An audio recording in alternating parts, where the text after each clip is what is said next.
আসসালামু আলাইকুম সবাইকে। প্রথমেই ধন্যবাদ ভয়েস ফর রিফর্মকে আমাকে সুযোগ করে দেওয়ার জন্য।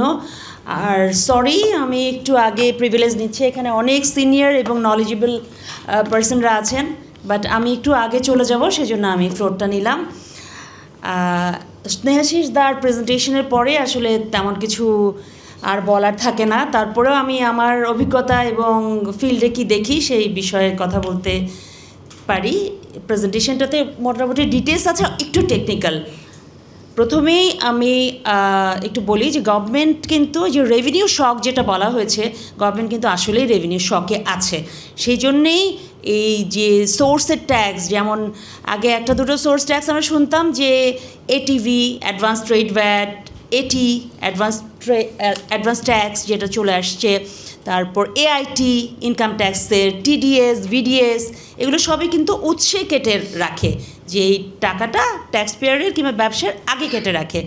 আপনারা জানেন যে ওয়ার্ল্ড ওয়াইড কিন্তু উৎসে ট্যাক্স কাটার সিস্টেমটা আছে, উইথহোল্ডিং ট্যাক্স যেটাকে বলে, তারা কেটে নেয় আগে যাতে ঝামেলা না হয়। কিন্তু সেটা একটা রিফান্ডের সিস্টেমও থাকে, যেটা আমাদের দেশে ওভাবে ডেভেলপ হয় নাই। এবং আমি বলতে পারি গত 2 সপ্তাহ আগে দেখলাম যে এনবিআর একটা রিফান্ড পোর্টাল আছে, যেখানে ব্যবসায়ীরা গিয়ে রিফান্ড ক্লেম করতে পারে যে আমি এত টাকা ইম্পোর্ট করেছি, আমার প্রোডাকশন এত হয়েছে, এখন আমি রিফান্ড এই 100 টাকা পাবো। সেই রিফান্ড পোর্টালটা কিন্তু ডিজেবল, সেখানে গিয়ে অ্যাপ্লিকেশনটা সাবমিটও করতে পারছে না ব্যবসায়ীরা, কারণ তারা ভ্যাটের অফিসিয়ালরা, I am sorry to say, এখানে ভ্যাটের অনেকে আছেন, তারা চায় প্রাক্তন আছেন, কারেন্ট হ্যাঁ প্রাক্তন আছেন, মানে তাদেরই কলিগরা। আচ্ছা, ওকে, আপনারা এখন যাই হোক, একসময় তো ছিলেন।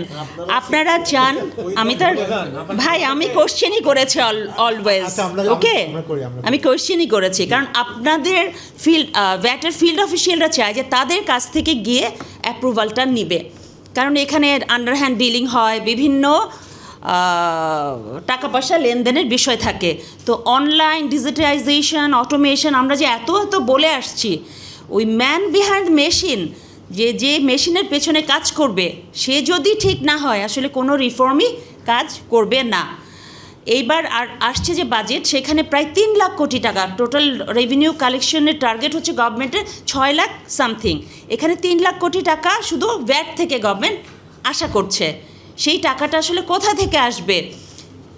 নিত্য প্রয়োজনীয় দ্রব্য যেটা বলা হচ্ছে যে বিভিন্ন ট্যাক্স থেকে দূরে থাকা উচিত, আমরাও নিউজ করেছি যে নিত্য প্রয়োজনীয় দ্রব্যের উপরে ট্যাক্স আসতে পারে, কিন্তু আলটিমেটলি হয়তো সেটা আসবে না। যতটুকু জানি আমরা যে এটা পিএমের সাথে যে মিটিংটা হয়েছে, সেখানে পিএম বলেছেন যে ইনফ্লেশনের যে প্রেশারটা আছে, আপনারা এখন এইটা থেকে বিরত থাকেন। আলটিমেটলি কী হয় সেটা আমরা 11 জুন বাজেট যখন আসবে তখনই জানতে পারবো। তবে আশা করি এবং আমরা বিশ্বাস করি যে সরকার এই ধরনের কিছু করবে না। স্নেহাশিস দার প্রেজেন্টেশনে খুব ইম্পর্টেন্ট একটা জিনিস এসেছে, রিসার্চ।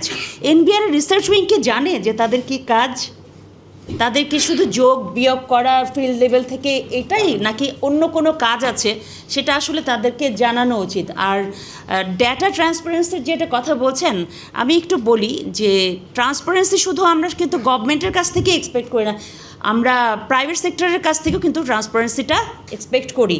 এই যে আপনি ডকুমেন্ট ভেরিফিকেশন সিস্টেমের কথা বললেন, ডিভিএস যখন হলো 2020 সালে, তো সেখানে তো একটা বুক অফ অ্যাকাউন্টসই থাকার কথা, কিন্তু সেটা কি হয়েছে? হয়নি।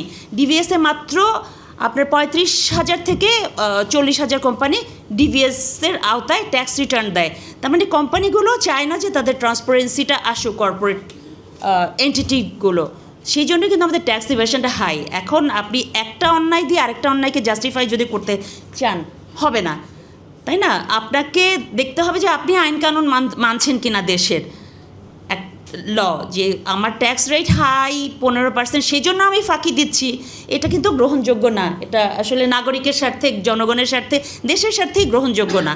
কিভাবে রিফর্ম করা যায় সেটা নিয়ে আমরা কথা বলতে পারি, কিভাবে ট্যাক্স রেট 15% ভ্যাট রেট থেকে কমানো যায় সেটা নিয়ে আমরা কথা বলতে পারি, কিন্তু 15% ভ্যাট রেট কিংবা টিডিএস এটার কারণে যে আমরা ট্যাক্স ফাঁকি দেব, তাহলে তো দেশের আইনের সেটা শাস্তিযোগ্য অপরাধ। আপনি দেশের সিটিজেন, আপনি আইন কানুন মেনেই কিন্তু কাজগুলো আপনাকে করতে হবে। আমি আরেকটা বিষয় বলি যে ডিজিটাইজেশনের জন্য কিন্তু ভ্যাট অনলাইন প্রজেক্ট হয়েছিল, সেই প্রজেক্টে মাত্র 400 থেকে 600 কোটি টাকার মতো একটা ছিল, 690 কোটি টাকার বাজেট ছিল, সেখানে 400 কোটি টাকার মতো খরচ হয়েছে। সেই প্রজেক্ট থেকে আমাদের কী আউটকাম এসেছে? আমরা শুধুমাত্র ওই অনলাইন ভ্যাট রেজিস্ট্রেশন আর রিটার্ন সাবমিশন, এই দুটোর জন্য আসলে 400 কোটি টাকা জনগণের টাকা খরচ করা কতটুকু যৌক্তিক কিংবা কতটুকু ওয়ার্থ হয়েছে? সার্ভারটা ডাউন থাকে, হ্যাঁ, ওটা তো ওই যে আমি বললামই যে ম্যান বিহাইন্ড দ্য মেশিন, যে যদি না চায় অফিসিয়ালরা কিংবা ব্যবসায়ীরা যে অটোমেটেড হবে তারা, তাহলে তো আসলে কারোর পক্ষেই অটোমেশন সম্ভব না।